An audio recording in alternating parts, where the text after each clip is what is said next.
আসসালামু আলাইকুম। সবাইকে ঈদ মোবারক। আশা করি সবার ঈদ ভালো কেটেছে।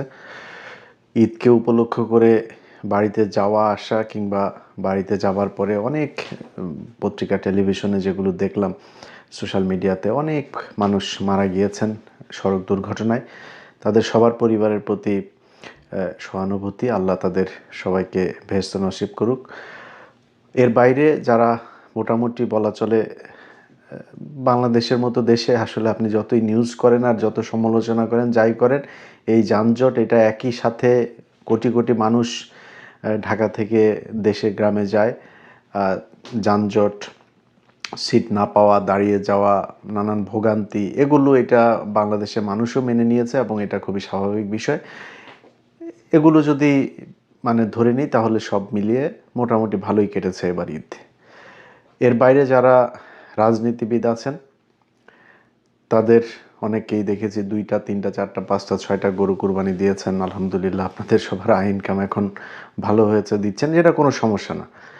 বাংলাদেশে ধরেন যদি আমি রাজনীতিবিদদের কথা বলি, রাজনীতিবিদদের ব্যাপারে আমার মনে হয় সংবিধানে এটা সরাসরি লিখিয়ে দেওয়া উচিত যে রাজনীতিবিদ যারা আছে তাদের কোনো ইনকামের কোনো কিছু দরকার নাই, এরা সবাই রাজনীতি করে তারপরে ধান্দাবাজি করে খাবে, এটা এইভাবে সংবিধানে দিয়ে দেওয়া উচিত। এটা নিয়ে তো টানা টানা পেঁচায় লাভ নাই। কারণ রাজনীতিবিদ তাদের ফুল টাইম তারা এখানে সার্ভিস দেয়, চাঁদাবাজি করুক, ধান্দাবাজি করুক, দেশের জন্য কাজ করুক, যাই হোক, সারাক্ষণ এখানেই থাকে। তাদের একটা নতুন বেরিয়েছে, কৃষিখাতে তাদের ট্যাক্স টুক্স কোনো কিছু করে না, তো সবাই মাছের খামার, ওই একই ধান্দাবাজি যে নুরুও শুরু করেছে। মাছের খামার দিলে ওইটার কোনো হিসাব টিসাব কোনো কিছু দিতে হয় না, যত মন চায় তত ইনকাম দেখানো যায়। ওটা পুকুর না দিঘি না সাগর, কোনো কিছু এটার কোনো ব্যাপার ম্যাটার করে না। তো এখন রাজনীতিবিদদের ব্যাপারে এই গরু কে কয়টা দিয়েছে, কার কত টাকা হয়েছে, কি এটা নিয়ে কোনো আমার মনে হয় এটা নিয়ে খুব আলোচনার কিছু নেই। বাট যেটা বলতে চাই, যে কারণে আজকে ভিডিওটা তৈরি করছি, সেটা হলো ঈদে সবাই আপনারা অন্তত যারা বিএনপি করেন, জামাত করেন, আপনাদের ঈদ তো অন্তত ভালো কেটেছে। গত 2টা বছর আগে আপনারা এই সময় জেলখানায় থাকার কথা, এখন আপনারা বাইরে আছেন, গরু কুরবানি দিচ্ছেন, খাসি কুরবানি দিচ্ছেন, উট দুম্বা নানান কিছু কুরবানি দিচ্ছেন, দিয়া ভালোভাবে আছেন। আপনাদের বাসায় এখন পুলিশ যায় না, আপনাদের দৌড়াইতে হয় না, ধান খেতে যায়, ঘুমাইতে হয় না। কিন্তু খুব কষ্টের বিষয়, আপনাদের সাথে যারা জেলখানায় ছিল 2 বছর আগে, তাদেরও আজকে বাইরে ঈদ করার কথা। বিশেষ করে বিডিআর এবং আলেমদের একটা বিশাল সংখ্যা এখনও পর্যন্ত জেল খাটছে। তার সাথে যুক্ত হয়েছে ওই যে কেরানীগঞ্জের এক জঙ্গি নাটক, প্রথম আলোর বানানো নাটক। আরেকটা হইলো এই যে প্রথম আলো ডেইলি স্টারের যে ঘটনা, এইটা নিয়ে কিছু মানুষকে আপনারা নিয়ে ধরে রেখেছেন। তো এই কাজগুলো করা হয়েছে এবং তারা এখনও জেলে আছে। এর বাইরে এই যে হাসিনার 15 বছর যেই জঙ্গি নাটক, তাদের অনেক মানুষ এখন পর্যন্ত জেলখানায় আছে। আর বিডিআরের এরা তো আছেই, বিডিআরের একটা বিরাট অংশ বেরিয়েছে, বাট এখন পর্যন্ত অনেকগুলো বিডিআর সেখানে জেলখানা আছে। সেই বিডিআরদের আপনাদের কাছে করুণা চায় না, যেটা ন্যায্য বিচার, সেই বিচার তো হয়ই নাই। শেখ হাসিনার ক্যাঙ্গারু করে সেইখানে বিডিআরদের বিচার করে যারা সাক্ষী হইতে পারত তারা সাক্ষী দেয় নাই, যারা মিথ্যা সাক্ষী দেয় নাই তাদেরকে বানানো হয়েছে আসামি, যারা আসল সাক্ষী তাদের আসল খুনি তাদেরকে ছেড়ে দেওয়া হয়েছে, তাদেরকে বানানো হয়েছে সাক্ষী। এই নাটক আপনারা সব কিছুই জানেন। তারপরেও এই সব কিছু মিলিয়েও শেখ হাসিনার সেই কোর্টে যাদেরকে সাজা দেওয়া হয়েছে 10 বছর, 5 বছর, 7 বছর, যাবজ্জীবন, তাদের সবার সাজার মেয়াদ শেষ হয়ে গিয়েছে। হওয়ার পরও তাদেরকে এখন পর্যন্ত জেলখানায় আটকে রাখা হয়েছে। আপনাদের কাছে কোনো করুণা চায় না। বেঞ্চ গঠন করা হয় নাই, বেঞ্চের অভাবে আপনার বিডিআরের আটকে আছে, বিডিআরের জামিন আটকে আছে, জামিন আদেশ। ভাই, একটা মানুষের 10 বছরের সাজা, তার জেলখানার হিসাব অনুযায়ী অনেকের 22 বছর, 23 বছর, 24 বছর খাটা হয়ে গিয়েছে, তার সাজার মেয়াদ 10 বছর, অথচ সে এখন পর্যন্ত জেলখানায় বন্দি আছে। অতএব মাননীয় প্রধানমন্ত্রী, আপনার কাছে বলবো, আপনি নিজে এই জঙ্গি নাটকের আপনার পরিবার ভুক্তভোগী, আপনি নিজে ভুক্তভোগী। 21শে আগস্ট থেকে শুরু করে 10 ট্রাক অস্ত্র মামলা, অনেক জঙ্গি নাটকের মধ্যে আপনাদের পরিবারকে জড়ানো হয়েছে। এই বিডিআরের পিলখানার ঘটনার মাধ্যমে বাংলাদেশের মেরুদণ্ড ভেঙে দেওয়া হয়েছে, এই দেশের সেনাবাহিনীকে ধ্বংস করা হয়েছে। সো এই ঘটনাগুলো আপনারা খুব ভালো করে জানেন। একটা কমিশন গঠন করা হয়েছিল। যদি আপনারা কিছু করতে নাও চান, সেই কমিশন আপনাদেরকে যে রিপোর্ট দিয়েছে সেই রিপোর্টের বেসিসে যদি আপনি বিচার করেন, তারপরেও এই যে জেলখানায় যেই বিডিআরগুলো আছে একজনও জেলে থাকবে না। কিন্তু আপনারা তাদের ব্যাপারে মনে হয় যেন চোখের মধ্যে টিনের চশমা পরে তারপরে বসে আছেন, আরামে ঈদ করেন, এক একজন মন্ত্রী এমপি টেমপি হয়ে তারপরে ধান্দাবাজি করছেন। তো পৃথিবীতে তো মানে এই 5 বছর 4 বছর 3 বছর পৃথিবীর শেষ দিন না, কিন্তু 2001 থেকে 6 পর্যন্ত আপনারা বিশাল প্রতাপশালী ছিলেন না? এরপরে তো মানে কুত্তার চাইতেও দাম কম ছিল আপনাদের। আবার ফের এখন ক্ষমতায় এসেছেন, এই ক্ষমতাও সারা জীবনের জন্য না। আপনাদের ঠিক ইমিডিয়েট আগে এই সালমান এফ রহমান, এস আলম থেকে শুরু করে বহু প্রতাপশালী লোকজন, এক পলকের কথা ইন্টারনেট বন্ধ হয়ে যায় তো শুরু হইতো, এরকম বহু কিছু আমরা দেখেছি। তাদের আজকে অবস্থা দেখেন। আজকে ঈদ হচ্ছে মুসলমানদের, আওয়ামী লীগ সেই ঈদ, যদিও ওরা মুসলমানদের ঈদকে আওয়ামী লীগ পালন করে, ওরা মুসলমান না, তো তাদের এখন ভারতে যায় তারপরে ফেন্সিডিল খায় তারপরে ঈদ কাটে। ওদের ওদের মাতার তো সবচাইতে ফেভারিট মাদক হইল গিয়া ফেন্সিডিল। মানে এটা মানে আমি কিন্তু রাগ করে বা আওয়ামী লীগ দেখতে পারি না এই জন্য বলি না, কিন্তু এসএসএফের একজন অফিসারের কাছ থেকে শোনা। ও মানে প্রতিদিন ওর সবচেয়ে ফেভারিট মাদক হচ্ছে গিয়া ফেন্সিডিল, এটাও খায়। তো যেই দেশ ফেন্সিডিল প্রডিউস করে সবচাইতে বেশি, যাদের দেশে ফেন্সিডিল খুব মানে জনপ্রিয় মাদক, সেই দেশেই গিয়ে আল্লাহ ওরে রাখছে, ওর অন্তত অন্য কিছু না পাইলেও ওইটা অন্তত নিয়মিত সে পায়। তো এই ফেন্সিডিল খোরের সাথে আরও এখানে কিছু ফেন্সিডিল খোর সারা দুনিয়ায় ছড়ায় ছিটায় আছে। তো এই ফেন্সিডিল খোরদের দ্বারা যারা কিনা এই যে গেল 15টা বছর যারা আপনাদেরকে নানানভাবে হয়রানি করেছে, যারা কষ্ট দিয়েছে, সেই মানুষগুলোর ব্যাপারে আওয়ামী লীগ যা করে গিয়েছে আপনারা যদি তাই করেন তাইলে আর বলার কিছু নাই। এই আওয়ামী লীগ আজকে যে শাস্তিটা পাচ্ছে, এই শাস্তি তাদের গেল 15 বছরের উপার্জিত এটা কর্মফল। আপনারা আজকে এই 15 বছর যে কষ্ট করেছেন, আল্লাহ আপনাদেরকে সেই 2001 থেকে 5 সেই শাস্তি আপনাদেরকে 15 বছর দিয়েছে। আল্লাহ আবার আরেকবার সুযোগ দিয়েছে। এই সুযোগ মনে করেন না যে সারা জীবনের জন্য আপনি এখানে থাকতে আসেন বা এই ক্ষমতা সারা জীবন থাকবে, এটাও মনে করার কোনো কারণ নেই। আপনার চোখের সামনে, মানে এটা গাল গল্প বা আধ্যাত্মিক কথাবার্তার বিষয় না, হাইপোথেটিক্যাল কোনো কিছু নেই, প্র্যাকটিক্যাল ওয়েতেই দেখেন আপনার চোখের সামনে এরকম অনেক কিছু ঘটেছে, সামনেও ঘটবে, এটা আপনি নিজেও জানেন, আমি জানি, সবাই জানে। তারপরেও আপনাদের হুঁশ হয় না। আপনারা মনে করেন এবার চেয়ারে বসেছেন, বাস একদম সব কিছু ভুলে গেছেন। এই বিএনপি, এই জামায়াত, ভাই আমি তো বিডিআরের পরিবারগুলোর সাথে আজকে থেকে না বহুদিন ধরে আমার সম্পর্ক, আমি তো তাদের পরিবারের কাছে শুনি। আপনারা যারা জেলখানায় গিয়েছেন, আপনাদের বিএনপি জামাতের নেতাদের কাছে প্রশ্ন করতে চাই, নিজেরে প্রশ্ন করেন যে জেলখানায় যাওয়ার পরে এই বিডিআরের সৈনিকরা আপনাদের সাথে কি আচরণ করেছে, কত সুযোগ সুবিধা আপনাদেরকে দিয়েছে, এটা একটু নিজে প্রশ্ন করেন। সেই মানুষগুলোরে রাইখা এই গলার মধ্যে দিয়া তারপরে গরুর মাংস ঢুকে কেমনে? আপনার কাছে করুণা চাই না ভাই, আগেই বলেছি, আপনার কাছে করুণা চাই না।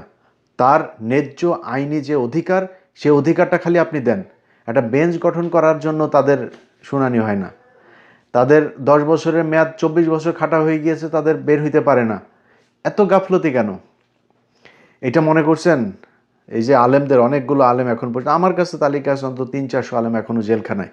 তাদেরকে যে আপনি যে এই হাসিনার করা কিসের সন্ত্রাস বিরোধী আইন টাইন এগুলো দিয়া তাদেরকে মিথ্যা মামলায় সাজা খাটাচ্ছেন, তো এটা যদি সত্যি হয় তাহলে তো হাসিনা তো বলে গিয়েছে, মুফতি হান্নান বক্তব্য দিয়েছে সেই পিন্টু সাহেবের সাথে তারেক রহমানের, বাবরের, খালেদা জিয়ার, তাদের পাকিস্তান থেকে, টার্কি থেকে, তারপরে কুয়েত থেকে, সৌদি আরব থেকে আপনার জঙ্গিদের জন্য নাকি টাকা পয়সা এসছে। তো এটা তো তারা তখন বলেছে, তাহলে ওটা তাহলে সত্যি? যদি এটা সত্যি না হয় তাহলে যে আলেমগুলো এখন জেলখানায় আছে সেটাও সত্যি না। হাসিনার বানানো এই জঙ্গি নাটকে মানুষগুলো জেলখানায় আছে, সেই মানুষগুলোরে যদি নাকি ন্যূনতম কৃতজ্ঞতা বোধ থাকে, ভাই আপনি আরেকটা কমিশন তৈরি করেন। বিডিআরের ইউনূসের সময়ের যে কমিশন, সেই কমিশনের রিপোর্ট যদি আপনার পছন্দ না হয়, আপনি আরেকটা কমিশন গঠন করেন, বাট খুব মানে আর্জেন্টলি আপনাকে সেটা করতে হবে। এদেরকে একটা দিন, ইউনূসের সময় থেকে এই পর্যন্ত 4টা ঈদ তারা পার করলো। টোটাল হাসিনা যাওয়ার পরে 5 ঈদ তাদের পার হইলো জেলখানায়। কেন তারা 5টা ঈদ জেলখানায় পার করবে? কিসের জন্য? তারা, আপনার কি মনে হয় না যে এই বাংলাদেশের আজকে আপনি যে ক্ষমতায় বসছেন, এই ক্ষমতায় বসার পেছনে তার কোনো ডেডিকেশন আছে? তার কোনো রক্ত গিয়েছে? আপনি বিডিআরের লোকগুলোরে একটু যায়েন, বিডিআর লোকগুলোরে একটু কাপড়গুলো খুলে খুলে দেখেন, এদের পায়ের মানে 50 ভাগের পায়ের এই মাথা থেকে ওই মাথা পর্যন্ত ড্রিল মেশিন ঢুকানো, কারোর ক্যান্সার, কারো হার্টের রোগী, কারো রিং পরানো, কারোর নানান সমস্যা। তার উপরে তাদেরকে আবার কারা কর্তৃপক্ষের কিছু কিছু মানুষজন আবার নানান ধরনের কষ্টে রাখে। ভাই, তারা যে আপনি কষ্টে রাখেন, সে তো ফাও জেল খাটছে। এই যে সে 2009 সাল থেকে এই পর্যন্ত এতগুলো বছর যে সে যে জেল খাটলো, 17টা বছর, এইটা তো আপনার কি মনে হয়? আপনার তারে ফাও আপনি জেল খাটায় তার উপর আবার তারে কষ্ট দিবেন কেন? তার সাথে আপনি অন্যান্য কারাগারে যারা বন্দী আছে সেই বন্দীদের সাথে আপনি তাদের তুলনা করেন না। কারণ তারা জেল খাটছে ফাও, তারা অপরাধী না। এদেরকে 17 বছর ফাও জেল খাটিয়েছেন, তার উপরে তাদের উপরে এত টর্চার কেন?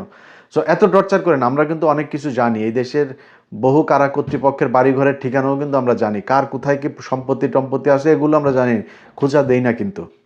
সো এদের সাথে একটু মানে মানবিক আচরণ করেন।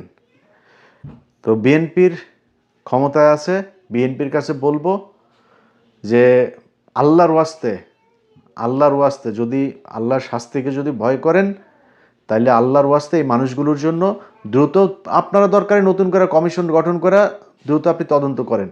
যারে যারে মনে হয় যে না এ যুক্ত ছিল, তারা আপনি ফাঁসি দিয়ে দেন, কোনো সমস্যা নেই। কিন্তু যারা নিষ্পাপ নিরীহ তাদেরকে আপনি দ্রুত মুক্ত করেন। নিষ্পাপ মানুষগুলো কেন জেলে থাকবে?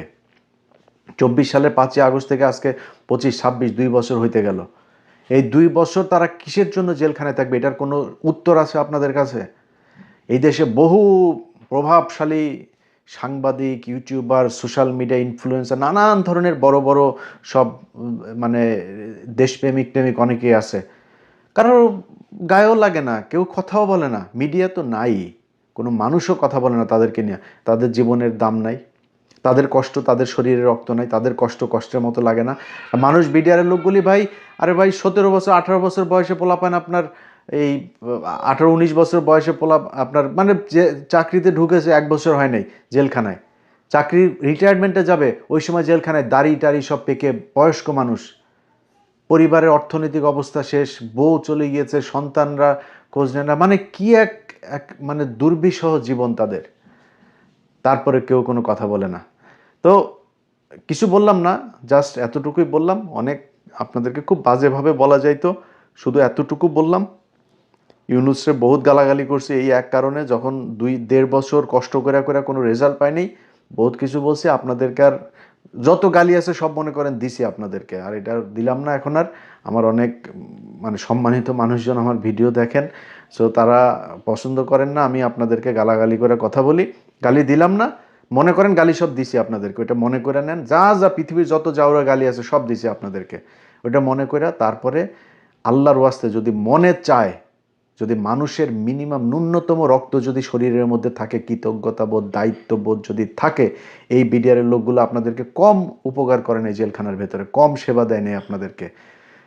এই কৃতজ্ঞতাবোধ থেকেও হইলেও মানুষগুলোরে ছাড়ার ব্যবস্থা করেন।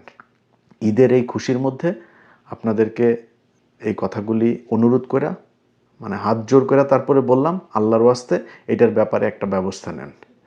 আর যদি না নেন, দুনিয়ায় তো আছেই, আল্লাহর কাছে মানে এই মজলুম মানুষগুলোর হইয়া তারপরে আল্লাহর কাছে সাক্ষী রেখে, আল্লাহকে সাক্ষী রেখে বললাম, আল্লাহ যেন প্রতিটা এই অপকর্মের শাস্তি যেন আল্লাহ আপনাদেরকে দেয়। এবং বিডিআরের ভাইরাও যারা আছেন তাদের পরিবারের বলবো, আপনাদের যখন ভিজিটে যান এই মজলুম মানুষগুলোরে বললেন যে এই জেলখানার ভেতরে যেন ওরা তাহাজ্জুদ পড়া যেন এদের জন্য এই বরদোয়া করে যে আল্লাহ যেন তাদেরকে এটা শাস্তি দিয়ে দেয়। এই পরিবারগুলোর সাথে তো আমি সম্পৃক্ত আছি ভাই। এক একটা পরিবারের গল্প যদি শোনেন, তাহলে আপনার শরীরের লোম দাঁড়ায় যাবে, আপনি চোখের পানি রাখতে পারবেন না। এরকম মানে দুর্বিষহ জীবন তারা জেলখানার বাইরে তাদের পরিবার, 2 দিক থেকেই তারা ভোগ করছে। যাই হোক, আল্লাহ আপনাদেরকে বুঝার দায়িত্ব দেখ। দেশবাসী সবাইকে ঈদের শুভেচ্ছা জানাচ্ছি আবারও। সবার ঈদ ভালো কাটুক। আর আরেকটা জিনিস বলে শেষ করি, সেটা হচ্ছে যে ভাই, আমি সোশ্যাল মিডিয়াতে দেখছি যে অনেক মানুষ মোটরসাইকেল চালায়। আমি নিজেও ভাই দেশে থাকতে অনেক রাফলি মোটরসাইকেল চালাইছি। এটা একটা ভাই মানে ডেথ পোল। এটা এটা কোনো চড়ার জিনিস না। অথবা আপনার সন্তানদের অন্তত 40 বছরের আগ পর্যন্ত ভাই কারোর হাতে দিয়েন না, মোটরসাইকেল দিয়েন না। মোটরসাইকেলের এই 2 দিনে আমার চোখে অনেকগুলো দুর্ঘটনার দেখলাম সোশ্যাল মিডিয়াতে। অল্প বয়স, মানে ম্যাট্রিক পরীক্ষা দিয়েছে এরকম বাচ্চা মারা গিয়েছে। তো বাবা মার প্রতি আমার দাবি থাকবে যে আপনারা আপনাদের সন্তানদেরকে এই ব্যাপারে একটু সতর্ক হবেন। সবাই ভালো থাকবেন। আল্লাহ।